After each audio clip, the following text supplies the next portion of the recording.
اعوذ باللہ السمیع العلیم العظیم الحفیظ بوجہ الکریم وسلطانہ القدیم من الرجس الخبیث المخبث الشیطان اللعین الرجیم وقبیلہ ونفخہ ونفسہ وہمزہ بسم اللہ الرحمن الرحیم۔ اولیاء کرام کی سیرت اور سٹوریز کا جو سلسلہ چل رہا ہے، آج حضرت با یزید بسطامی رحمۃ اللہ علیہ ہمارا ٹائٹل ہے، ہمارا عنوان ہے۔ گفتگو شروع کرنے سے پہلے ہم تعلیمات اور دوسری چیزیں، اس سے پہلے نام پہ تھوڑی سی گفتگو کر لیتے ہیں۔ پروننسیشن کیا ہے، نام کی میننگ کیا ہے، ذرا خوشی بھی ہوتی ہے اور آدمی کے نالج میں اضافہ ہو جاتا ہے۔ آپ کا اصل نام جو ہے وہ ابو یزید بسطامی نہیں ہے، آپ کا اصل نام ہے تیفور بن عیسیٰ بن آدم بن سروشان۔ تیفور نام ہے آپ کا، والد گرامی کا نام جو ہے وہ عیسیٰ ہے اور دادا کا نام جو ہے وہ آدم ہے۔ تیفور کا معنی ہوتا ہے غیظ و غضب والا، تیفور کا معنی غیظ و غضب والا۔ بعد میں آپ کا نام جو ہے ابو یزید بسطامی مشہور ہوا۔ یزید با یزید بھی کہتے ہیں، ابو یزید بسطامی جو ہے، اس کے پروننسیشن میں کچھ لوگ بستامی کہتے ہیں، کچھ بستامی کہتے ہیں، کچھ بسطامی کہتے ہیں۔ میں نے تینوں جو ہیں وہ پڑھے ہیں، لیکن زیادہ جو صحیح پروننسیشن ہے وہ بسطام ہے، با کے اوپر جو ہے وہ زبر ہے۔ ہوتا معلوم ہے کیا ہے، جب آپ لفظ کسی اور زبان سے اڈاپٹ کرتے ہیں نا، تو جو دوسری قوم میں جب وہ پہنچتا ہے تو تھوڑی سی اس میں تبدیلی آ جاتی ہے۔ اس لیے میں اسے غلط جو ہے وہ نہیں کہتا، کیونکہ وہ لوگ اسی طرح سمجھ لیتے ہیں۔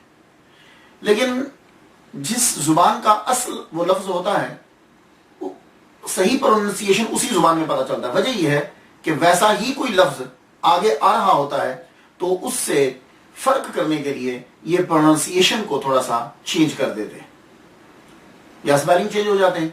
تو یہ جو بسطام ہے، اصل لفظ جو ہے یہ بسطام ہے، تو کچھ لوگوں نے بستامی کہا، کچھ نے بسطامی کہا، اور کچھ نے شہر کی نسبت بستامی۔ ویسے یہ بسطامی ہی بولا جاتا ہے، با کے اوپر جو ہے وہ زبر ہے، اور آپ کی جائے پیدائش جو ہے وہ یہی بسطامی ہے۔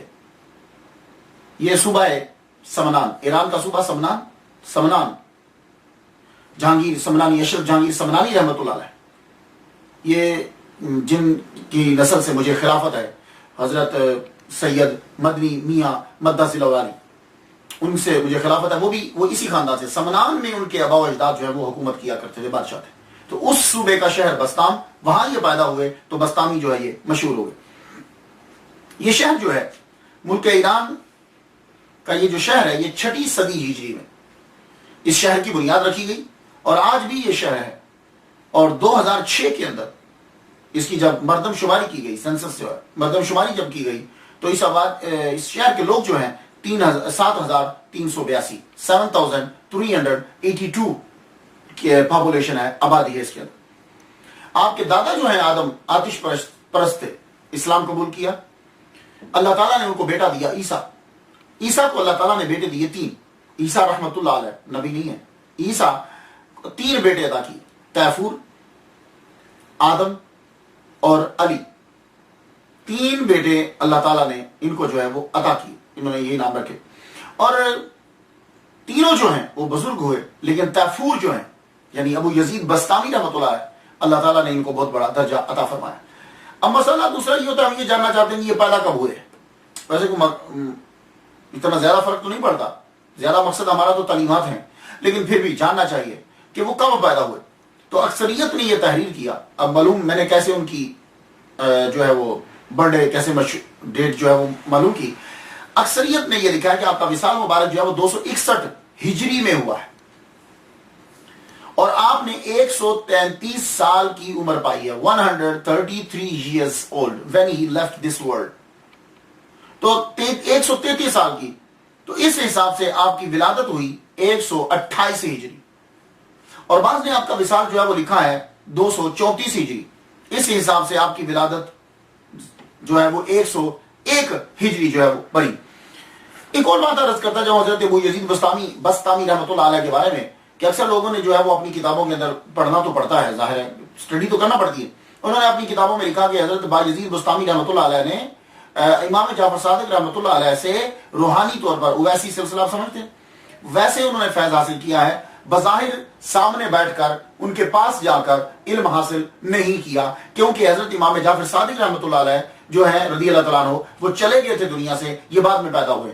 لیکن میں گزارش کرنا چاہوں گا، میں نے جب سن گنے ہیں، دیکھا کہ کس سن میں یہ پیدا ہوئے اور کس سن میں وہ، تو اس حساب سے میری تحقیق یہ ہے کہ روحانی ویسی سلسلہ نہیں ہے، یہ حقیقی طور پر ظاہری طور پر حضرت ابو یزید بسطامی رحمۃ اللہ علیہ نے امام جعفر صادق رضی اللہ تعالیٰ عنہ کی زیارت کی ہے۔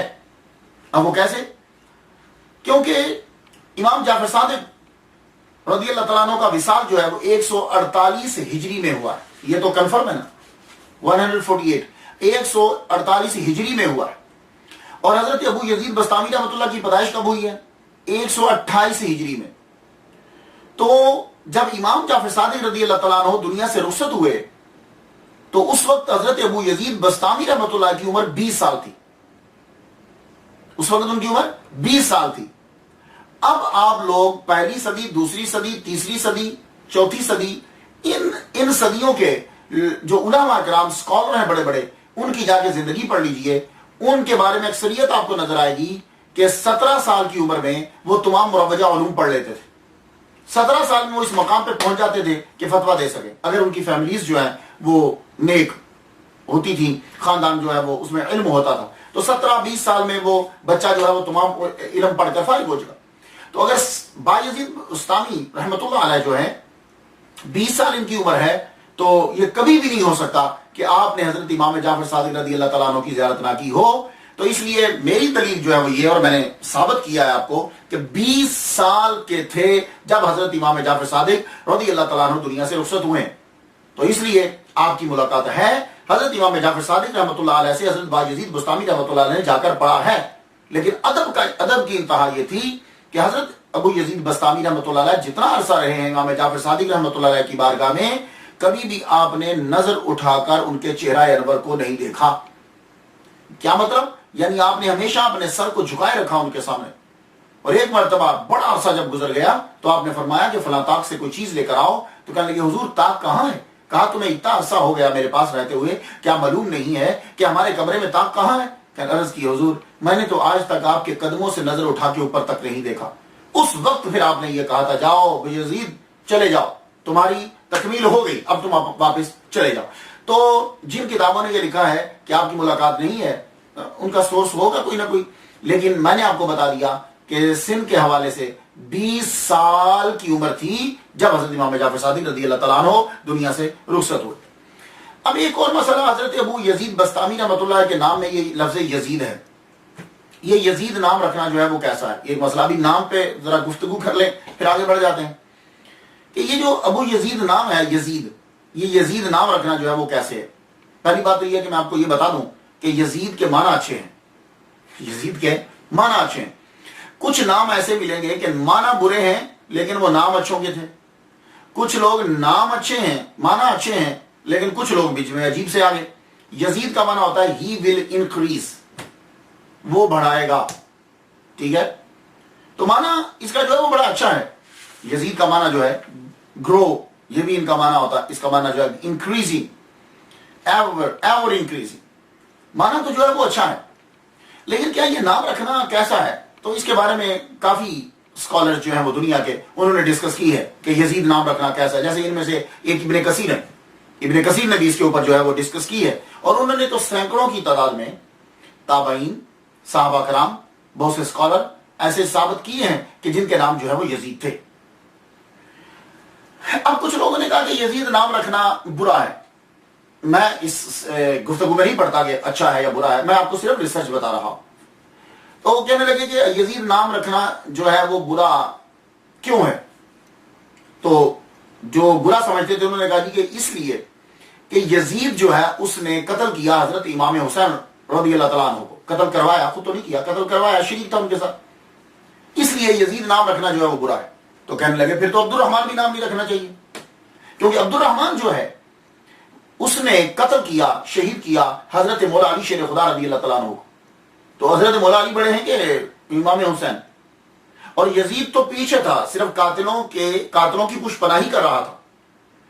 تو جو عبد الرحمن ہے اس نے تو ڈائریکٹلی حضرت علی پر حملہ کیا ہے، تو اب کیا عبد الرحمن نام رکھنا چھوڑ دیا جائے یا نہیں؟ تو اصل میں بات کیا ہے میں آپ کو بتاتا ہوں. یزید بڑے بڑے اچھے لوگوں کے نام رہے ہیں، لیکن جب سے میڈیا ابھرا، اخبار، ریڈیو، ٹی وی، لوگ جو ہیں ان کا تعلق علم کے ساتھ زیادہ ہوا، تو اہل تشیع کی وجہ سے اور وہ واقعہ جب مشہور ہوا تو یزید کی نفرت، وہ نام جو تھا وہ زیادہ مشہور ہو گیا، اور جو نام جو ہے وہ زیادہ اچھے لوگوں کے تھے وہ نام جو ہے وہ دب گئے. صرف لوگ یزید جانتے ہیں، تو ہم بھی کافی عرصہ تک صرف ایک ہی یزید جانتے تھے، اور وہ یزید جو امام حسین کے مقابل میں، باقی سینکڑوں لوگوں کے نام یزید ہیں کہ جو اچھے گزرے، ہمیں ان کے بارے میں کچھ پتہ نہیں تھا. تو اس لیے باقی خیر، اب یہ ہے کہ میں یہ عرض کرنا چاہوں گا کہ کیا کوئی اور نام دنیا میں ختم ہو گئے ہیں کہ ہم نے یزید نام ہی رکھنا ہے؟ چھوڑ دیجیے، اور بڑے بڑے اچھے نام ہیں، آپ ان اچھے ناموں کو جو ہے وہ رکھیے. اصل چیز کی طرف، گفتگو کی طرف آ جائیے. پہلا ٹرننگ پوائنٹ، ہم جب کبھی سیرت بیان کرتا ہوں، میں جو بیان کرتا ہوں، تو میں اس میں پہلا پوائنٹ یہ لیتا ہوں کہ یہ تصوف کی جانب کس طرح آئے.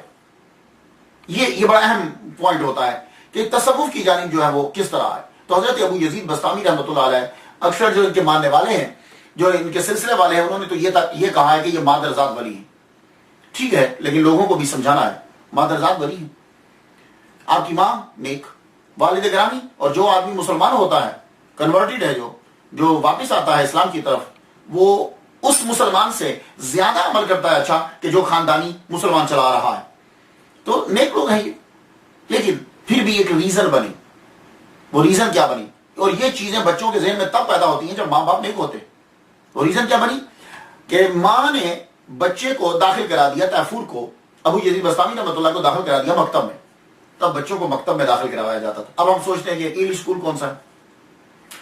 تو گفتگو جو ہے وہ چل پڑی، تو استاد محترم یہ کہنے لگے کہ اللہ تعالیٰ قرآن مجید میں ارشاد فرماتا ہے، انشکر لی ولوالدیک، میرا شکر ادا کرو اور اپنے ماں باپ کا شکر ادا کرو. آپ نے چھٹی سے پہلے ہی بستہ رکھا اور گھر واپس آ گئے. ماں جی نے دیکھا کہ تیفور بڑی جلدی آ گیا ہے. کہا بیٹے خیریت ہے، تم بہت جلدی آ گئے ہو، کیا خیر تو ہے، چھٹی ہو گئی؟ کہا نہیں ماں، بات پوچھنے آیا ہوئے. آج استادوں نے یہ پڑھایا ہے انشکر لی ولوالدیک، میرا شکر ادا کرو. رب کہتا ہے یا ماں باپ کا. تو ماں میں 2 گھروں کا خیال نہیں رکھ سکتا.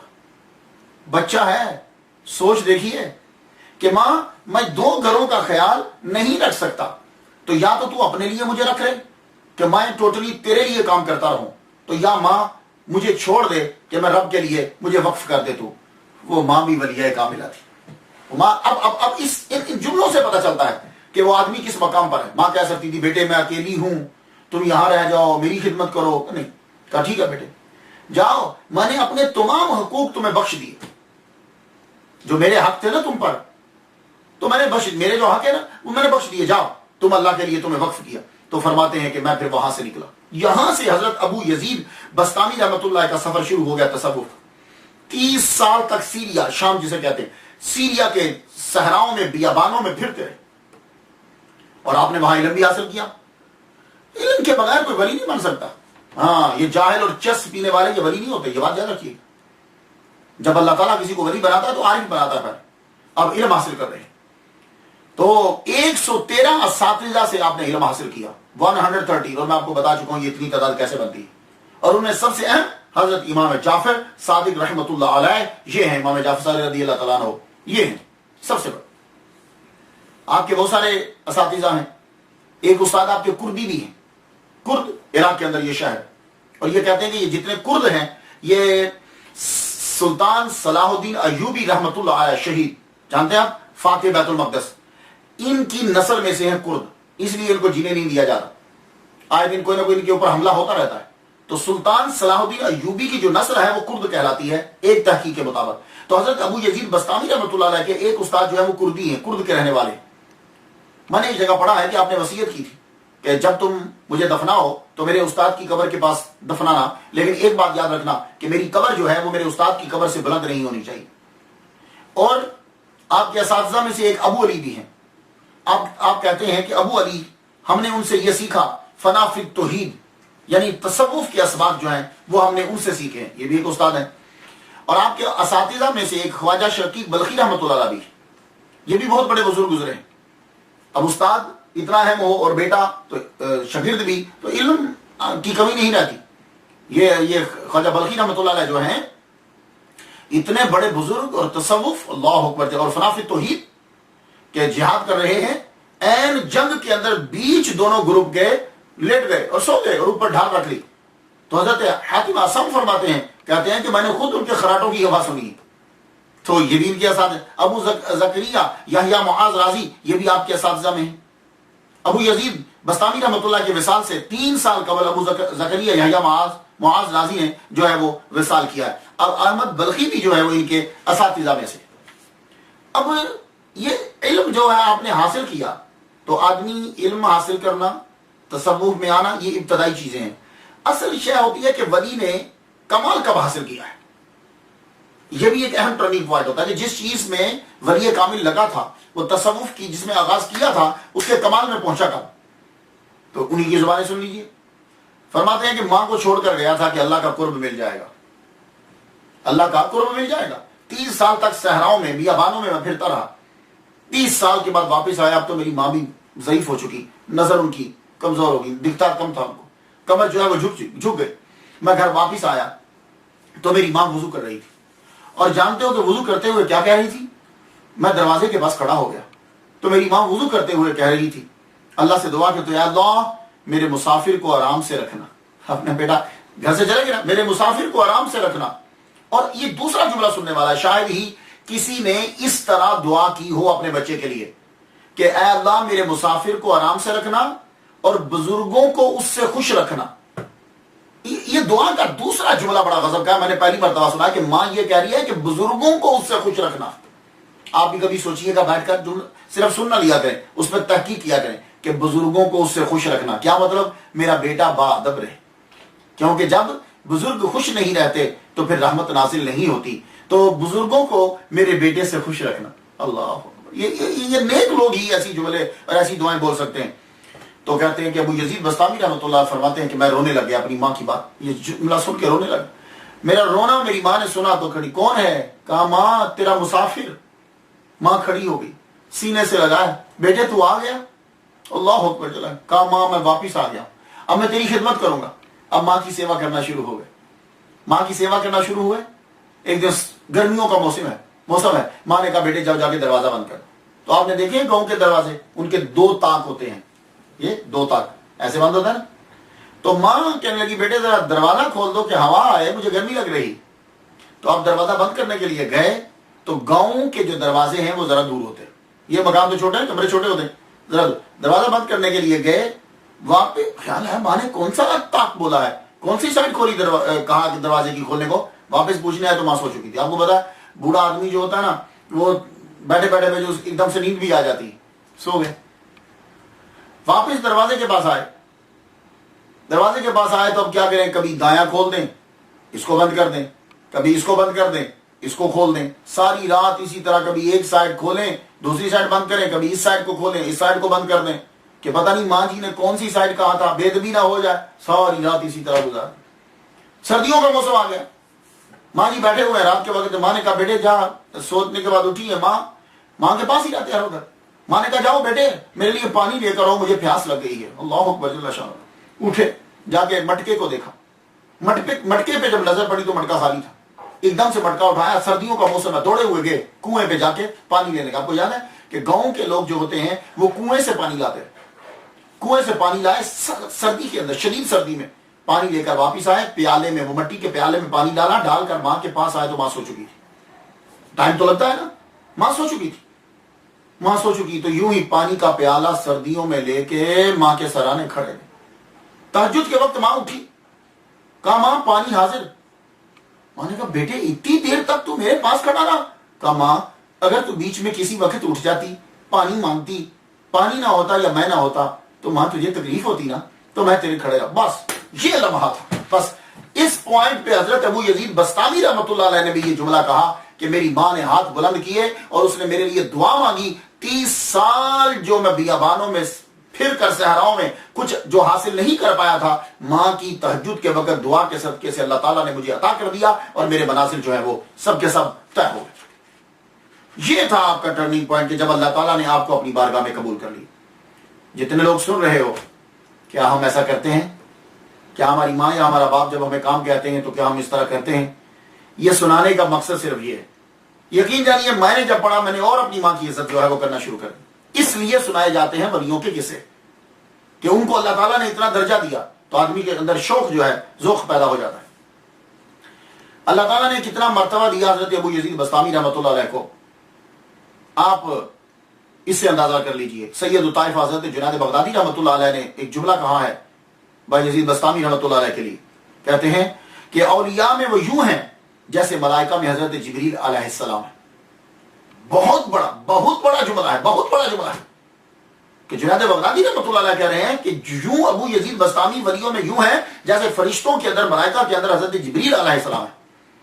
اب اس جملے کی مشابہت جو ہے وہ کس طرح ریزمبلنس ہے وہ آپ لوگ خود بھی سوچ کے پیدا کر سکتے ہیں. میرے ذہن میں ایک بات آئی ہے کہ جب میں نے ان کی زندگی پڑھی تو انہوں نے توحید کے معارف پہلی ٹائم جو ہے وہ لوگوں کے اندر اوپن کر دی.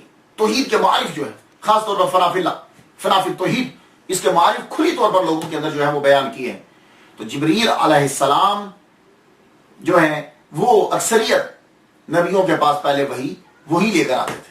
تو اللہ تعالیٰ کا پیغام جس طرح نبیوں کے پاس وہ لے کر آتے، ایسے ہی اولیاء کے پاس جو ہے یہ حضرت با یزید بسطامی رحمت اللہ علیہ کے ذریعے سے فنافی توحید کے معارف اور یہ اسرار جو ہیں وہ پہنچے.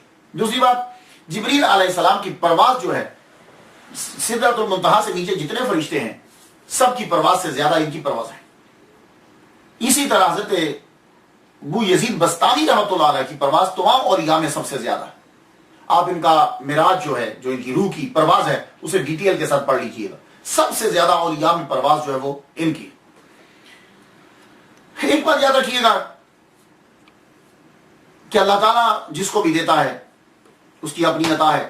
اسی لیے حضرت جنید بغدادی رحمۃ اللہ علیہ نے فرمایا سالکین راہ خدا کے مقامات کی جو انتہا ہے وہ ابو یزید بسطامی رحمۃ اللہ کی ابتدا. بس یہ اس سے اندازہ آپ کو ہو جائے گا جو میں نے ابھی جملہ کہا ہے، اس جملے سے کہ جیسے سدرۃ المنتہا سے آگے حضرت جبریل علیہ السلام کی بہت پرواز ہے. لیکن یہ یاد رکھیے گا، میں کہہ رہا ہوں کہ جو سدرۃ المنتہا سے نیچے فرشتے ہیں، اس سے اوپر بھی فرشتے رہتے ہیں. ہاں، تو سالکین راہ خدا کے مقامات کی جو انتہا ہے ابو یزید بسطامی رحمۃ اللہ علیہ کی وہاں سے ابتدا ہوتی.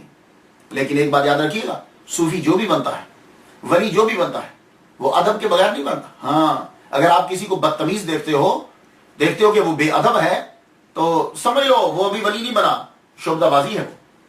حضرت ابو یزید بسطامی رحمۃ اللہ میں ادب ملاحظہ کیجیے. آپ تصوف ہوتا ہی سارا ادب ہے، یہ بات یاد. کسی ایک نے تصوف کی تعریف یہ کی ہے ادب. اور آپ کا ادب کیا ہے؟ مسجد میں جب داخل ہونے لگتے، ہم بھی لوگ بھی مسجد میں جاتے ہیں، حضرت ابو یزید بسطامی رحمۃ اللہ علیہ جب دروازے پہ کھڑے ہوتے تو رونا شروع کر دیتے. روتے. لوگوں نے کہا حضور مسجد کے دروازے اندر جانے کے لیے آئے ہو نا، تو اندر داخل ہو جو کھڑے ہو کے رو کیوں رہے ہو؟ کہنے لگے. اب جو جملے انہوں نے بولے ہیں ہم ذرا تھوڑے سے جملے ہو، کیونکہ غلام اپنے آقا سے جو چاہے بول سکتا. تو کہتے کہ جب دروازے پہ کھڑا ہوتا ہوں تو خیال آ جاتا ہے کہ ایک مائے مہین اور یہ مالک ارض و سما کا گھر میں کیسے داخل ہو سکتا؟ وہ کائنات کے مالک کا گھر ہے اور میں ایک گناہ گار، میں اس کے گھر میں کیسے داخل ہو سکتا؟ روتے روتے روتے پھر داخل ہوتے، کیونکہ اس کا آرڈر ہے کہ میرے گھر کی طرف آؤ. آپ مسجد کا اتنا ادب کرتے کہ ہم لوگ تو سلیپنگ ڈریس میں مسجد میں آ جاتے ہیں نا. تو ابو یزید بسطامی رحمۃ اللہ علیہ مسجد کے لیے ایک علیحدہ ڈریس تھا اور باہر کے لیے علیحدہ ڈریس تھا. جب آپ نے باہر پھرنا ہوتا تھا تو اور ڈریس پہنتے تھے، اور جب اللہ کے گھر میں آتے تھے تو پھر ایک اسپیشل ڈریس رکھا تھا خوبصورت سا کہ میں اپنے ایک مالک کے گھر میں جا رہا ہوں، تو پھر وہ پہن کر جاتے تھے. یہ ادب ہے، اللہ کا ادب. ہم لوگ مذاق اڑاتے ہیں ولیوں کا، ہم لوگ تو ان کی ایک عادت بھی پوری نہیں کر پا رہے ان جیسی. تو دونوں جو یہ لباس ہے مسجد کا بالکل جدا، اور سب سے بڑی مساجد کی سردار خانہ کعبہ ہے. اور خانہ کعبہ کی طرف جب چلے حج کرنے کے لیے تو ادب دیکھ لیجئے. 12 سال میں پہنچے. ہم لوگ کتنے عرصے میں پہنچتے ہیں؟ جہاز میں بیٹھے وہ پہنچ گئے. ابو یزید بسطامی رحمۃ اللہ علیہ جب خانہ کعبہ بڑی مسجد کی طرف بڑھے تو 12 سال میں وہاں پہنچے. بستام کہاں؟ ایران میں. تو ایران سے چلتے ہوئے کیا 12 سال لگتے ہیں؟ نہیں. کتنا بھی آستہ چلو گے تو اندازہ کر لیجیے ایران سے وہاں تک کتنا عرصہ لگے گا. 12 سال کیوں لگے؟ اس لیے کہ ہر قدم کے اوپر 2 رکعت نماز نافل ابو یزید بستامی رحمۃ اللہ علیہ پڑھتے جا رہے ہیں. کسی نے پوچھا حضور اتنا کشٹ کا ہے، کوئی اتنی مشکل کیوں اٹھا رہے ہو؟ کہنے لگے بہت بڑا گھر ہے، میں اپنے رب کے گھر کی پاس جا رہا ہوں، بڑے گھر کی طرف کیا یکدم چلا جاؤں؟ بے ادبی ہے. آہستہ آہستہ اس کے بارگاہ میں سر کو جھکاتے ہوئے 2 رکعات نفل پڑھتے ہوئے ہر قدم کے اوپر 12 سال میں خانہ کعبہ پہنچے. اللہ اکبر جل شانہ، اللہ اکبر جل شانہ. یہ ادب ہے. تو جب انسان کے اندر ادب آ جاتا ہے پھر اللہ تعالیٰ اپنی بارگاہ میں قبول کرتا ہے، اور عبادت میں پھر مزہ آتا ہے. اور عبادت رب تعالیٰ کی کرتے ہیں تو کیا ولی کامل بغیر عبادت کے ولی بنتا ہے؟ ہرگز نہیں. آج کل کے پیر تو نماز چھوڑ دیتے ہوں گے، لیکن وہ جن کے ہم ماننے والے ہیں وہ نماز کس طرح پڑھتے تھے؟ رات کے وقت اٹھ کر نماز پڑھ رہے ہیں اور دل جم نہیں رہا، دل جم ہی نہیں. خادم کو بلا کے کہا یار عبادت میں دل جم ہی پیدا نہیں ہو رہی، وہ خشوع و خضوع نہیں آ رہا. گھر میں کیا کوئی چیز ہے؟ بولے ہاں انگوروں کا ایک خوشہ نظر آیا. کہنے لگے جائے یار یہ دے آ جا کے، یہ کوئی بنی کی دکان نہیں ہے، اللہ کی عبادت کرنی ہے. جب وہ خوشہ دے کر آئے، انگور جو ہے وہ سارے دے دیے، اس کے بعد جب نماز پڑھنے لگے تو بڑھ کے فرماتے ہیں کہ اب انوار و تجلیات کی بارش جو ہے وہ برسنے لگی. میں زیادہ گفتگو نہیں کر رہا لیکن چند باتیں عرض کرتا جا رہا ہوں. ایک اعتراض حضرت ابو یزید بستامی رحمۃ اللہ علیہ پہ یہ ہوتا ہے کہ آپ نے حضور صلی اللہ علیہ وآلہ وسلم کی توہین کی ہے، ادب نہیں کیا. یہ ایک اعتراض ہوتا ہے کہ بہت سی جگہوں کے اوپر دیکھیے اولیاء کرام کے جو بولے ہوئے جملے ہیں، ہم چونکہ اس مقام پر نہیں ہیں اس لیے ہمیں ان جملوں پہ ڈسکس کرنا ہی نہیں ہے. لیکن میں یہ بتا دوں کہ حضرت ابو یزید بستامی رحمۃ اللہ علیہ حضور صلی اللہ علیہ وآلہ وسلم کے انتہائی ادب کرنے والے. جو مسجد کا ادب اتنا کرتا ہے کہ جس کی نسبت اللہ کی طرف ہے، کیا وہ نبی کا ادب نہیں کرتے ہوں گے؟ کیا اپنے آپ کو نبی سے بلند ظاہر کرتے ہوں گے؟ ہرگز ایسا نہیں ہے. میں آپ کو ایک بات بتلانا چاہتا ہوں اور غور سے سماعت کیجئے گا. صوفی جو ہوتا ہے اور ولی جو ہوتا ہے، نبی کا گستاخ کبھی ولی نہیں بن سکتا. ہاں یہ یاد رکھنا، جس نے ذرہ برابر نبی کی گستاخی کی ہو وہ کبھی ولایت کے مقام پہ فائز نہیں ہو سکتا. حضرت ابو یزید بستامی رحمۃ اللہ نے خود نہ کبھی نبی کی نہ مقام نبوت کی، کبھی توہین نہیں کی، اور نہ ہی خود کو کبھی نبی سے نہ مقام نبوت سے خود اپنے مقام کو افضل سمجھا. میں بنا گفتگو آئے شیخ فرید الدین عطار رحمۃ اللہ علیہ جو لکھتے ہیں، کہتے ہیں کہ حضرت ابو یزید بستامی رحمۃ اللہ علیہ نے فرمایا میں 30 سال وحدانیت، 30 سال توحید الوہیت اور 30 سال یکتائیت کی فضا میں پرواز کرتا رہا. پھر سن لیجیے، 30 سال وحدانیت، 30 سال الوہیت اور 30 سال یکتائیت کی فضا میں پرواز کرتا رہا. یعنی 90 سال تک آپ توحید کے اندر غرق رہے. ولیوں سے بڑھ کر توحید کسی کو نہیں آتی، یہ بات یاد رکھیے گا. اور یہ آج صرف دوسروں کو بدنام کرنے کے لیے توحید کا سہارا لیا جاتا ہے. اصل توحید ان لوگوں کے پاس تھی. 90 سال فنا فی اللہ، فنا فی توحید رہنے کے بعد فرماتے ہیں کہ 4000 مراتب طے کرنے کے بعد میں کمال تک پہنچ گیا. جب میں کمال تک پہنچا تو خیال آیا کہ مجھ سے تو کوئی بلند نہیں ہوگا، کیونکہ میں 90 سال فنا فی توحید رہا ہوں. اب جس مقام پہ میں پہنچا 4000 منازل طے کر کے جس جگہ پہنچا ہوں، مجھ سے تو کوئی بلند نہیں ہوگا. تو فرماتے ہیں کہ میں نے جب سر اٹھایا، اب جملے سن لیجئے گا، میں نے جب سر اٹھایا تو میں نے اپنا سر ایک نبی کے قدموں میں پایا. حضور کی بات کبھی نہیں ہو رہی، ایک نبی کے قدموں میں پایا. کیا آپ کہہ رہے ہیں کہ میں 90 سال توحید کے سمندر میں غرق رہنے کے بعد 4000 مراتب طے کر کے جب کمال تک پہنچا ہوں تو میرا سر ایک نبی کے قدموں میں تھا. یعنی مطلب ہے کہ میں ایک نبی سے نہیں بڑھ سکا. تو حضور کا درجہ تو بڑا ہے. تو فرماتے ہیں ولایت کی انتہا نبوت کی ابتدا ہوا کرتی ہے. ایسے ولی کے بارے میں کہیں گے اصل میں کیا ہوتا ہے کہ فرینکلی اسپیکنگ بعد میں آنے والے لوگ کچھ ایسے پیدا ہو جاتے ہیں کہ جو اپنی پسند کی تشریح کو آگے مشہور کر دیتے ہیں. ایسی ہستی کے بارے میں یہ کہنا کہ انہوں نے خود کو حضور سے افضل کہا، ہرگز ایسا نہیں. سن لیجیے، ولایت کی انتہا نبوت کی ابتدا ہوا کرتی ہے، لیکن نبوت کی کوئی انتہا نہیں ہوتی. یہ مخلوق میں گفتگو ہو رہی کہ نبوت کی کوئی انتہا نہیں، لیکن ولایت کی انتہا ہے.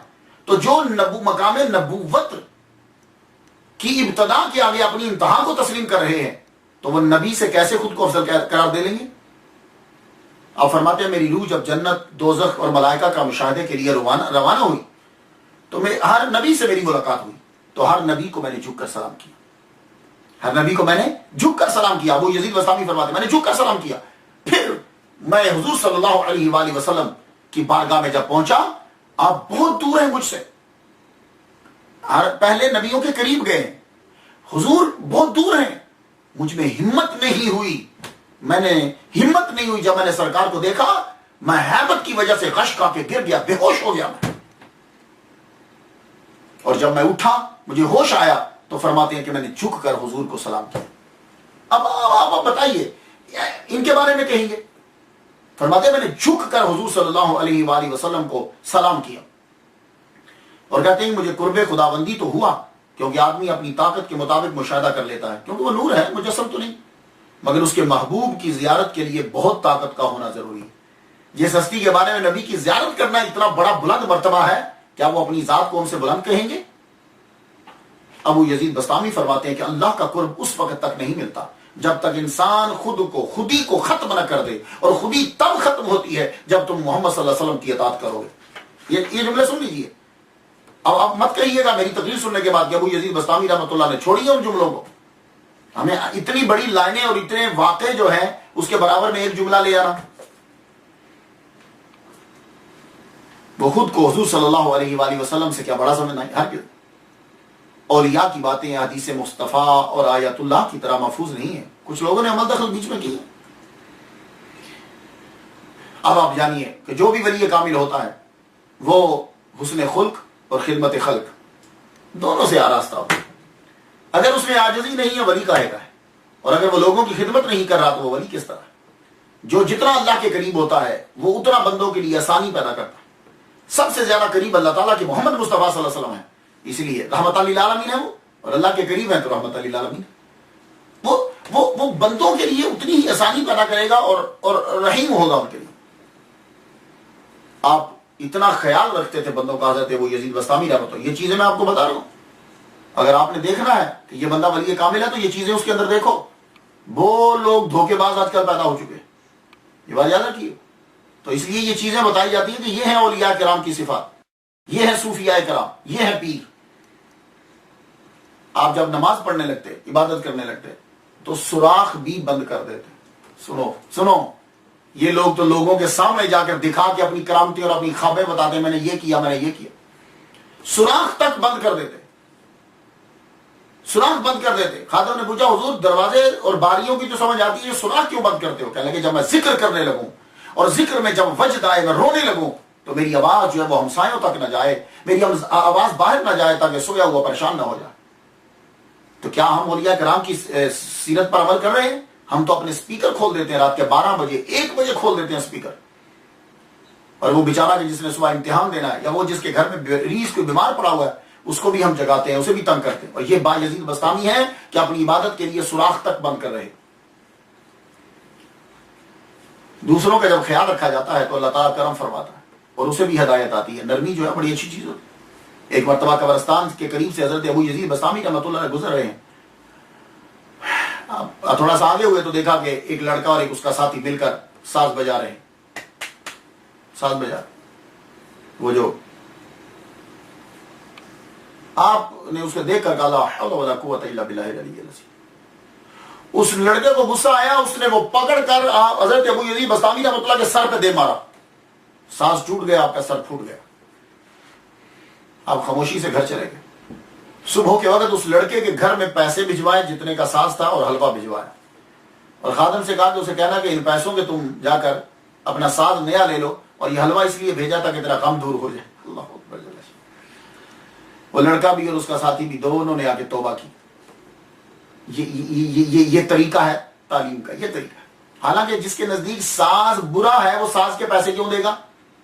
یہ نقطہ ذہن ہے نا کہ ساز جب بجانا برا ہے تو ابو یزید بسطامی اب ساز لینے کے لیے پیسے کیوں دے رہے؟ نہیں، یہی تو بات ہے۔ انہیں معلوم تھا کہ اب یہ پیسے جائیں گے تو اب ساز نہیں آئے گا، وہ لڑکا خود آئے گا، اب اس کے اندر ایمان آئے گا، اس کے اندر تصوف آئے گا، ساز نہیں آئے گا۔ ہمسایوں کا خیال، ہم تو خیر اپنی فیملی کا نہیں رکھتے، اور یہ کرام کے اندر یہ خدمت خلق بہت ضروری ہوتی ہے۔ آپ کا جو پڑوسی تھا وہ یہودی تھا، ایک جگہ مجوسی بھی لکھا ہے، گاڈ نوز بیٹر، لیکن نان مسلم تھا، مسلمان نہیں تھا. وہ کہیں باہر چلا گیا بزنس کے سلسلے میں. آپ عبادت کر رہے تھے کہ آپ نے رات کو بچے کے رونے کی آواز سنی، اٹھے، دروازہ کھٹکھٹایا، پوچھا کیا مسئلہ کیا ہے؟ آپ کا بچہ کچھ زیادہ رو رہا ہے. وہ کہنے لگی کہ اصل میں آج آئل نہیں ہے دیے میں ڈالنے کے لیے، تو بچہ اندھیرے کی وجہ سے رو رہا ہے. آپ نے اپنا دیا دے دیا. روزانہ جب تک یہودی نہیں آیا آپ روزانہ دیا روشن کر کے اس کے گھر میں دے آتے کہ بچہ بیچارہ رات کو اندھیرے میں روئے نا. یہودی جب واپس آیا، بیوی نے سارا قصہ سنایا کہ یہ ہمارا ہمسایا روز رات کو دیا میں آئل ڈال کر روشن کر کے دے جاتا تھا، ساری رات اسی کی روشنی ہمارے گھر میں جلتی رہتی تھی. یہودی نے سامان چھوڑا، اسی وقت پلٹ کے ابو یزید بسطامی رحمۃ اللہ علیہ کے گھر میں آیا، عرض کی حضور جب آپ کی روشنی ہمارے گھر میں آئی گئی تو اندھیرا کیوں رہے؟ کلمہ پڑھائیے لا الہ الا اللہ محمد رسول اللہ اکبر. کیا بات ہے یار، یعنی اس کا بھی جملہ سنو کہ جب آپ کی روشنی ہمارے گھر میں آ ہی گئی تو اب اندھیرا کیوں رہے، کلمہ پڑھائیے دل بھی منور ہو جائے. تو یاد رکھیے توحید جو ہوتی ہے یہ اولیاء کرام میں لازمی ہوتی ہے، یہ مشرک نہیں ہوتا. اور اس عنصر کو ان کے اندر ہم نے تلاش کرنا ہے. صرف ہماری توحید کیا ہوتی ہے؟ ہم صرف یہ منہ سے بولتے ہیں لا الہ الا اللہ محمد رسول اللہ اشہد ان لا الہ الا اللہ، اتنا بولتے ہیں. لیکن یہ لوگ یہ کلمہ پڑھنے کے بعد پھر اس کے اندر فنا ہو جاتے ہیں، پھر توحید کے اندر گم ہو جاتے ہیں. پھر اس کے علاوہ نہ دولت نہ شہرت نہ کسی اور چیز کی طرف پھرتے ہی نہیں ہے. ہم ہر برا کام کریں گے اور پھر بھی ہم کہیں گے کہ ہم توحید. اب توحید ان سے سیکھیے، ان سے سیکھیے، ملا سے توحید مت سیکھیے، توحید ان سے سیکھیے. اب توحید ہے کیا؟ ایک امام کے پیچھے حضرت ابو یزید بسطامی رحمۃ اللہ علیہ نے نماز پڑھی. امام نے سلام پھیرنے کے بعد محلے میں آدمی جانتا تو ہے ہی ہے، کہنے لگا نماز کے بعد پوچھتا ہے، ابو یزید سے پوچھتا ہے، کہتے ہیں آپ کاروبار تو کرتے ہیں نہیں تو خرچہ کہاں سے چلتا ہے آپ کا؟ فرمانے لگے ٹھہر میں ذرا نماز جو تیرے پیچھے پڑی ہے میں وہ دہرا لوں، تمہارے پیچھے پڑی ہوئی نماز کو میں دہرا لوں. کہا حضور کیوں؟ کہنے لگے ایسے ایمان کے پیچھے نماز ہوتی ہی نہیں کہ جس کو یہی نہیں پتا کہ رزق آتا کہاں سے ہے اور رزق کس کے ذمہ ہے. جس کو اپنے رازق کا نہیں پتا اس کے پیچھے نماز نہیں ہوتی. یہ ہے اصل توحید. ایک بندہ 30 سال تک آپ کی خدمت میں رہا. دیکھو گھر کے ملازموں کے نام تو یاد ہو جاتے ہیں، چلے 1 دن 2 دن 3 دن 4 دن 1 ماہ. 30 سال تک وہ ملازم آپ کے پاس رہا اور جب بھی کبھی آپ کو کام پڑتا پوچھتے تیرا نام کیا ہے؟ ایک دن وہ کہنے لگا حضور اتنا عرصہ ہو گیا مجھے آپ کے پاس رہتے ہوئے، آپ مذاق کرتے ہیں، کیا آپ کو میرا نام یاد نہیں ہوتا؟ حضرت بھائی یزید بسطامی رحمۃ اللہ علیہ فرمانے لگے، کہنے لگے یار مذاق نہیں کرتا، میں تم سے مذاق کیوں کروں گا، میں تم سے مذاق کیوں کروں گا؟ جب سے اللہ کو دل میں بسایا ہے کچھ اور یاد ہی نہیں رہتا.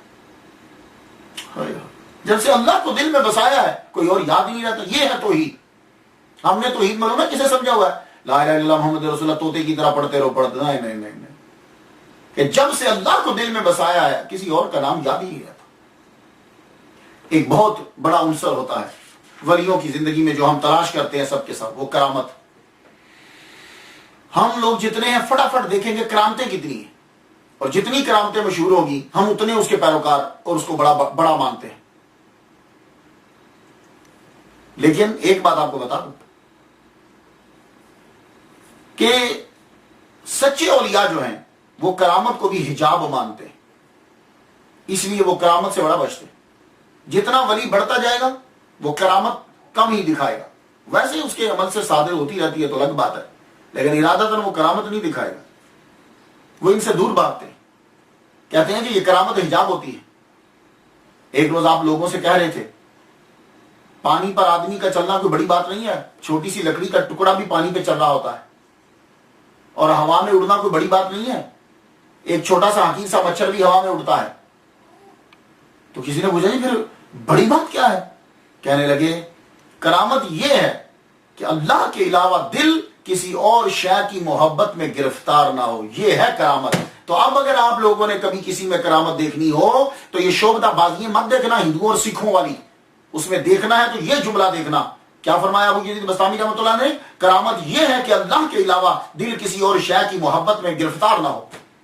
تو جو چندہ اکٹھا کر رہا ہو، پیسے مانگ رہا ہو، نہیں، وہ شعبدہ بازی ہوتی، ہوا میں اڑنا، پانی پہ چلنا، یہ چیزیں نہیں ہیں، یہ بچتے ہیں اس. جتنا کوئی زیادہ مشہور ولی ہوگا مریدین کرامات ان کے لیے بیان کرتے رہیں. بعض اوقات تو ایسا ہوتا ہے کہ کسی ولی کی کرامت پکڑ کر اس ولی کے اندر ڈال دیں. ابتدا میں صادر ہوتی ہیں کرامتیں ان سے، ابتدائی مناظر، تو جو وہ استقامت کی طرف بڑھتے ہیں تو پھر کرامات صادر ہونا کم ہو جاتی.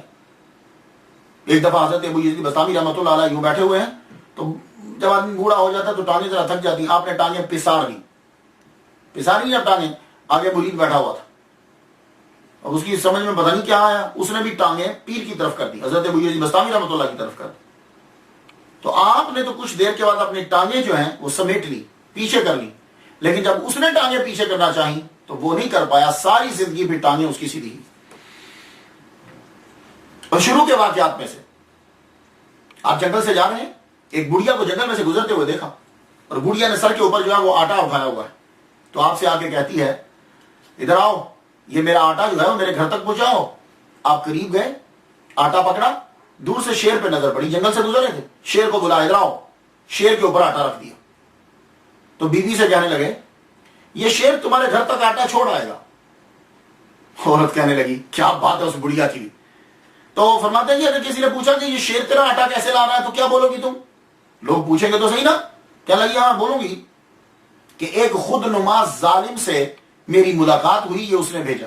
جملہ سن لیجیے، خود نما ظالم سے ملاقات ہوئی اور اس نے یہ جو ہے آٹا جو ہے وہ رکھا. آپ فرمانے لگے مجھے ظالم تو نے کیوں کہا، میں نے تو کوئی ظلم نہیں کیا. تو کہنے لگی یہ ظلم ہی تو ہے کہ اللہ تعالیٰ نے خدمت کرنے کا مکلف کس کو بنایا؟ تمہیں. یہ تکلیف اللہ تعالیٰ نے تمہیں دی ہے کہ تو بوجھ اٹھائے دوسروں کا، تو تو نے اپنا بوجھ جانور پہ لاد دیا کہ جس کو اللہ تعالیٰ نے فرض کیا ہی نہیں خدمت خلق کے لیے، تو نے اس کے اوپر لاد دیا، تو ظلم تو ہو گیا. اور خود نما اس لیے تمہیں میں نے کہا کہ تو مجھ سے پوچھ رہا کہ تو جا کر کیا بتائے گی. فرمانے لگے اس کے بعد پھر کرامت دکھانی چھوڑا. اور ایک مرتبہ آپ حضرت ابو یزید بستامی رحمۃ اللہ علیہ دریا دجلہ کے کنارے پہ پہنچے. دریا دجلہ کا پانی استقبال کے لیے اٹھا. دریا میں موجیں کم اٹھتی ہیں، یہ یاد رکھیے گا، موجیں سمندر میں اٹھتی ہیں. پانی یوں اچھل اچھل کے باہر آئے. فرمانے لگے رک، تیرے استقبال کا ذرا برابر بھی غرور نہیں ہے مجھے، اور میں اپنی 30 سالہ ریاضت کو تکبر کر کے ہرگز ضائع نہیں کر سکتا. ہاں یہ تجھے اچھل اچھل رہا نا، میں دھیان نہیں دے رہا اس کی طرف. کیوں کہ ان چیزوں سے آدمی کے اندر تکبر پیدا ہوتا ہے، اور میں اپنی عبادت ضائع نہیں کرنا چاہتا. کیوں کہ میں کریم کا طالب ہوں، کرامت کا نہیں. اللہ اکبر جل شانہ. یہ آج کل کے جتنے صوفیہ ہیں یہ ان کے لیے سبق ہے. کیا؟ میں کریم کا طالب ہوں، میں کرامت کا طالب نہیں. اس لیے پلیز یہ جھوٹی خوابیں اور شعبدہ بازیاں یہ چیزیں مت دکھاؤ. اس کی وجہ سے ہمارا مسئلہ کہا کہ اہل سنت و جماعت بدنام ہو گیا، یہ جھوٹے لوگوں کی وجہ سے. میں کریم کا طالب ہوں نہ کہ کرامت کا. ایک گفتگو ذرا تھوڑی سی علمی ہو جائے، اس کے بعد گفتگو کو مکمل کرتے ہیں. آپ کچھ اصلاحات بھی ذرا ہوتی رہیں، جب آپ تصور میں آئیں تو آپ کو ان کے بارے میں کچھ معلوم ہو. 2 لفظ ہیں، صحب اور سکر. صحب اور سکر جو ہے، حضرت ابو یزید بستامی رحمۃ اللہ علیہ سکر کو ترجیح دیتے تھے صحب پر. اب یہ ہے کیا؟ کچھ سمجھ میں آئے گی تو معنی سمجھ میں آتا ہوگا تو پتہ چلے گا نا کہ کس کو کس پر ترجیح کیوں دیتے تھے. تو سن لیجئے، سکر کہتے ہیں نشے کو. وہ قرآن مجید کی آیت یاد آئی آپ کو، لا تقربوا الصلاۃ وانتم سکارا. تو سکر کہتے ہیں نشے کو. لیکن اب اس کا مطلب یہ نہیں ہے کہ تصوف میں نشہ بھی ہوتا ہے. اب صحب اور سکر ہے کیا؟ صحب کا آسان مطلب میں کر دوں تو ہوش، اور سکر کا مطلب آسان کر دوں تو مدہوشی. میں ایک شعر پڑھتا ہوں، اذا طلع الصباح لنجم راح تساوی فیہ سکران وصاح. جب شراب کے ستارے کی وجہ سے صبح ہو تو اس میں مست اور ہوش دونوں برابر ہیں. اب آ جائیے کہ صحب اور سکر ٹرمینالوجی اصطلاحات کا میننگ ولایت کے اندر، تصوف کے اندر کیا ہے. یہ اگر آپ تصوف سیکھتے ہیں تو آہستہ آہستہ میں بھی اس کو بھی شامل کر رہا ہوں ان کے اندر. جب ولی کامل غیبت سے، غیوبت سے، غیب ہونا سمجھ دنیا و مافیا اور بعض اوقات خود سے بھی غائب ہو جاتا ہے، تو اس سے غیبت سے جب وہ احساس کی طرف آتا ہے تو اسے صاحب کہتے ہیں. اب غیبت ہے کیا؟ میں آسان کرتا ہوں. آدمی بیٹھا ہوا ہے، آنکھیں کھلی ہوئی ہیں، چیزیں بھی نہیں دکھ رہی، یہ ہے سکر. یہ نہیں ہے اس نے کوئی نشہ کیا ہے، یہ ساری چیزیں پڑی ہوں گی، اسے نظر کچھ نہیں آئے گا. کیوں؟ اس لیے کہ وہ دیکھ رہا ہے پر دیکھ نہیں رہا، وہ اللہ تعالیٰ کی توحید کے سمندر میں غرق ہے۔ اس کی مثال دیتا ہوں میں، حضرت جنید بغدادی رحمۃ اللہ علیہ تشریف فرمایا، تب بڑھاپا طاری ہو چکا، بہت عمر ہو چکی، اور آپ کی زوجہ محترمہ بھی بہت بوڑھی، وہ اس وقت سر کے اوپر دوپٹہ نہیں تھا تو کنگھی فرما رہی تھی۔ حضرت شبلی رحمۃ اللہ علیہ، ابو بکر شبلی رحمۃ اللہ علیہ سیدھے اندر داخل آئے، بغیر اجازت کے اندر آ گئے، تو وہ فوراً سے چادر لینے لگی، تو آپ نے فرمایا رک جاؤ، یہ یہاں ہے ہی نہیں، کوئی ضرورت نہیں، یہ یہاں ہے ہی نہیں۔ حضرت شبلی رحمۃ اللہ علیہ حضرت جنید بغدادی کی بارگاہ میں بیٹھے رہے، باتیں سنتے رہے، ایک دم رونے لگے۔ آپ نے مڑ کے فرمایا اب لے لو، اب دوپٹہ لے لو، یہ واپس پلٹ آیا ہے۔ تو یہ ہے، وہ پہلے سکر میں تھے، اب سہو میں آ گئے۔ اب سمجھ گیا؟ یہ آسان سی مثال۔ تو سکر، آپ نے یہ کہا کہ سکر جو ہے یعنی دنیا کی طرف توجہ نہ دینا، خدا کی سوچ میں غرق رہنا، وہ کہتے ہیں یہ سکر جو ہے یہ افضل ہے۔ تو دلیل دیتے ہیں کہ داؤد علیہ السلام جو ہے وہ حالت سہو میں تھے، تو قاتل داؤد جالوتا، اس لیے اللہ تعالیٰ نے کہا کہ داؤد نے جالوت کو قتل کیا، لیکن محمد صلی اللہ علیہ وآلہ وسلم حالت سکر میں تھے، داؤد حالت سہو میں تھے، حضور حالت سکر میں تھے، یعنی رب کی محبت میں گم تھے۔ تو انہوں نے جو کنکریاں پھینکی تو رب نے کہا وما رمیت اذ رمیت ولکن اللہ رمی۔ لیکن حضرت جنید بغدادی رحمۃ اللہ علیہ کہتے ہیں کہ سہو جو ہوتا ہے وہ افضل ہوتا ہے سکر سے۔ خیر یہ تو بڑی ہستی ہیں، میں ان پہ گفتگو کیا کروں، آپ اتنا سن لیجئے، جس کو جس مقام پہ جو ملا اس کو وہی ٹھہرا، تو اس کے لیے وہی بلند ٹھہرا۔ وصال صحیح قول جو ہے وہ آپ کا یہ ہے، 15 شعبان بروز جمعہ 261 ہجری میں وصال آپ کا ہوا۔ آپ ہر وقت اللہ اللہ اللہ کرتے رہتے تھے، عالم نظام میں بھی آپ کی زبان پہ اللہ اللہ ہی تھا، اور آخری جملہ حضرت ابو یزید بستامی رحمۃ اللہ علیہ کی زبان سے یہ نکلا، اے میرے اللہ، عبادت کی میں نے مگر غفلت کے ساتھ، اور تیری اطاعت کی مگر قصور کے ساتھ، تو مجھے معاف کر دے۔ بس جان جو ہے وہ آپ نے خیرات کر دی۔ تو آپ کا ٹائٹل جملہ جو ہے، جو میں جملہ ایک نکالتا ہوں، ٹائٹل جملہ جو ہے وہ کہی ہے کہ کرامت یہ ہے کہ اللہ کے علاوہ دل کسی اور شے کی محبت میں گرفتار نہ ہو۔ بس کرامت کی آج سے تعریف یاد کر لیجیے، سمجھ؟ یہ کوئی اوپر اڑ رہا ہے، کوئی تمہاری باتیں بتا رہا ہے یا کچھ کر رہا ہے، چھوڑ دیجیے۔ کرامت کیا ہے کہ اللہ کے علاوہ دل کسی اور شے کی محبت میں گرفتار نہ ہو۔ آپ کا مزار شریف کہاں ہے، اس کے بارے میں دو جو ہیں وہ رپورٹیں ہیں۔ ایک یہ ہے کہ آپ کا مزار شریف جو ہے یہ بڑی حیران کن چیز ہے۔ مزار شریف آپ کا جو ہے، میں دونوں آپ کو دکھاؤں گا، بلکہ دکھاتا ہوں میں آپ کو۔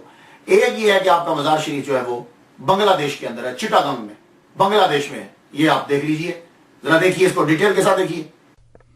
آپ کی قبر مبارک کے بارے میں یہ بات بڑی حیران کن ہے کہ آپ کا ایک مزار شریف جو ہے وہ چٹاگانگ بنگلہ دیش کے اندر ہے، اور ایک مزار شریف جو ہے وہ آپ کا ایران میں۔ یہ چٹاگانگ کے اندر جو مزار ہے یہ اس کی انٹرنس ہے۔ یہ دیکھیے، یہ یہاں سے سیڑھیاں چڑھ کے جو ہے وہ آپ کے مزار کی طرف جو ہے وہ جاتے ہیں۔ یہ مزار جو ہے وہ بہت ہی مشہور ہے۔ یہ دیکھیے، یہ ایک پوری بلڈنگ ہے کہ جس کے بارے میں 1831 کے اندر اظہار کیا گیا۔ یہ آپ کا گنبد ہے، اسی عمارت، پوری عمارت کے اندر یہ مزار شریف ہے، ایک گنبد اس کا، یہ عمارت کے اندر ایک مسجد، اور اس کے سامنے خاص طور پر یہ تالاب ہے۔ یہ مزار شریف آپ کو نظر آ رہا، یہ گنبد، یہ نئی بلڈنگ کا نقشہ جو ہے وہ دیا گیا ہے۔ درگاہ شریف، جامع مسجد، بایزید بستامی آپ دیکھ رہے ہیں رحمہ اللہ تعالی۔ یہ بڑی جو ہے وہ انٹرنس ہے چٹاگان کے اندر۔ یہ دیکھیے، یہ جو خاص چیز جو ابھی آپ دیکھ رہے ہیں، یہ کچھوے آپ کو نظر آ رہے ہیں، یہ بالکل بایزید بستامی جو بنگلہ دیش کے اندر جو مزار ہے اس کے بالکل مزار کے سامنے ہے۔ اب یہ مزار جو ہے وہ یہاں کیسے بن گیا، اور یہ ان کی ہسٹری جو ہے وہ کیا، بڑی تیزی کے ساتھ سماعت کر لیجئے۔ 1831 کے اندر یہ دریافت ہوئی ہے۔ تاریخی طور پر تو کوئی ثبوت نہیں ہے کہ بایزید بستامی رحمۃ اللہ علیہ جو ہے وہ بنگلہ دیش کے اندر آئے ہوں، صرف صدری روایات ہیں کہ آپ نے یہاں آ کر چلا کاٹا۔ جب آپ واپس جانے لگے تو لوگ جو ہیں وہ آپ کے فین دیوانے جو تھے، حضور مت جائیے، بڑی محنت سواجت انہوں نے کی، تو آخرکار انہوں نے کیا کیا کہ اپنی چنگلیاں، لٹل فنگر جو ہے اس کو کاٹ کے خون کے چند قطرے جو ہیں وہ گرائے۔ جس جگہ وہ گرے تو آپ نے فرمایا کہ یہاں تم میرے نام کا مزار بنا دو۔ یہ ایک روایت ہے۔ اب اس کے سامنے جو تالاب ہے، یہ تالاب میں جو ٹرٹل آپ دیکھ رہے ہیں، یہ جو کچھوے ہیں، کہتے ہیں کہ جو بد روحیں یہاں تھی جب آپ چلا کاٹنے آئے تھے، تو یہ جو بد روحیں تھیں، ان بد روحوں کو پکڑ کے آپ نے کچھوا بنا دیا۔ ان کچھووں کے اندر خاصیت دیکھیے کہ یہ ہے کہ ان کی جو اوپر آپ کور دیکھ رہے ہیں، یہ بہت سافٹ ہے۔ یہ کور ویسے تو یہ بڑا ہارڈ ہوتا ہے نا، اوپر سے جو مرضی گزار دو، لیکن یہ بہت سافٹ ہے۔ یہ تو کہتے ہیں یہ بد روحیں۔ اب یہ لوگ جو ہیں، یہ دیکھیے، باہر سے یہ خاص طور پر غذا ملتی ہے اسپیشل سی، تو یہ کچھوے جو ہیں کھاتے ہیں، یہ آ کر ان کو ڈالتے ہیں، اور کچھووں کو بھی معلوم ہو چکا ہے. لگتا ہے کہ یہ عرصہ دراز سے یہی طریقہ کار ہے کہ جانور جو ہیں وہ عادی ہو چکے ہیں، زائرین سے ڈرتے نہیں ہیں. جو جب وہ آتے ہیں وزٹر جو ہیں تو وہ سمجھ جاتے ہیں یہ ہمیں کچھ ڈالیں گے. یہ دیکھیے وہ آگے بڑھ کر جو ہے وہ بڑے شوق سے کھا رہا ہے. وہ پلی طرف بھی ایک آدمی جو ہے وہ ان کو ڈال رہا ہے. دونوں دیکھ رہے ہیں آپ. اور کچھوے جو ہیں یہ دیکھیے، یہ بالکل قریب سے دیکھیے. تو یہ جو ہے بدروہیں اگر ہیں یہ، تو پھر ان کو کھانا کیوں ڈالا جاتا ہے؟ تو کہتے ہیں جی بدروہیں چلو چھوڑیے، آخر خوراک تو ہے ان کی، کھاتے تو وہ ہیں، تو ہمیں جانور تو ہیں، خوراک تو ڈالنی چاہیے ہمیں. لیکن کچھ لوگ جو ہیں وہ منتیں مانتے ہیں جی ہم ان کو یہ چیز جو ہے وہ دے دیں گے. میرے خیال کے مطابق جو ہے اتنی سٹوریز بنانے کی کوئی ضرورت ہی نہیں ہے. ولیوں کے بارے میں کوئی اتنی کرامات بنانے سے وہ ویسے ہی ان کا اللہ نے درجہ بلند کیا ہوتا ہے. اور بدروحوں کے اگر کسی کو مسخ کر دیا جاتا ہے، کسی کی بددعا سے کوئی قوم مسخ ہو جاتی ہے، تو یہ یاد رکھیے مسئلہ یہ ہے کہ وہ صرف 3 دن زندہ رہتی ہے. وہ مسخ شدہ جو ہے اس کے بعد وہ ان کا خاتمہ ہو جاتا ہے. بہرحال آپ کا اصل مزار جو ہے وہ، اور ایک یہ ہے کہ آپ کا مزار جو ہے اصل مزار شریف آپ کا جو ہے وہ، آپ کا اصل مزار شریف جو ہے وہ بستام کے اندر، سمنان ایران کے اندر جو ہے وہ آپ کا مزار ہے. اس کی بھی آپ دیکھ لیجئے ڈیٹیل کے ساتھ. یہ اس کی باہر کے ساری اصل مزار جو ہے وہ بایزید بسطامی رحمۃ اللہ علیہ کا ایران کے اندر ہے. یہ بستام میں اب دیکھیے یہ بالکل روڈ جاتی ہے اور اس پہ بورڈ بھی لگا ہوا ہے عارف بسطامی. تو ان کا لوگ جو ہے یہ انٹرنس دیکھیے، اس کی مختلف جو ہے نا وہ آپ سائڈ جو ہے وہ دیکھ سکتے ہیں. اس سے آپ کو اندازہ ہو جائے گا کہ عارف بسطامی بایزید بسطامی رحمۃ اللہ علیہ کا کتنا جو ہے وہ اثر و رسوخ ہے اور کتنی ان کی منتا ہے اور کتنے لوگ جو ہے وہ آتے ہیں. حضرت ابو یزید بسطامی رحمۃ اللہ، یہ دیکھیے یہ ایک سائڈ ہے ان کے مزار شریف کی. گنبد جو ہے وہ آپ کو نظر آ رہا ہوگا، اس کے اوپر جھنڈا، منارہ جو ہے یہ تعمیر، اور یہ کچھ تھوڑی سی پرانی ہے، بالکل جدید جو ہے وہ نہیں ہے. یہ دیکھیے روڈ کی سائڈ سے جو ہے دیکھیے ان کا مزار شریف. سبحان اللہ. یہ جو بستام شہر ہے اسی کے حوالے سے آپ کو بستامی کہا جاتا ہے. یہ دیکھیے ایک اور دروازہ اس سے بھی نظر کی. یہ دیکھیے یہ سڑک کی طرف سے گنبد شریف کا ملاحظہ کیجیے. یہ پھر دوبارہ خوبصورت کلر. یہ دیکھیے بالکل کلوز اب دیکھیے اسے گنبد شریف کو. گیٹ سے ملاحظہ کیجیے، دوسری طرف سے نظر آ رہا ہے گنبد شریف. یہ جو ہے انٹرنس جو ہے وہ ملاحظہ کیجیے. ایک دروازہ جو ہے وہ یہ بھی ہے، یہاں سے بھی جو ہے وہ داخل ہوتے ہیں. یہ جو شہر ہے ملک ایران کے صوبہ سمنان کے اندر ہے.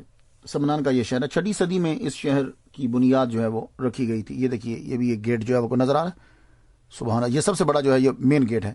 اس کو آپ قریب سے دیکھیں تو بہت اس کے اوپر کام کیا گیا، لیکن مرور زمانہ جو ہے وہ چونکہ پیسہ لگاتے نہیں ہیں اس لیے یوں پرانی جو ہے یہ عمارت اب دکھتی ہے. یہ دیکھ لیجیے، اب دیکھیں نا رنگ جو ہے وہ کلر جو ہے اتر چکا ہے.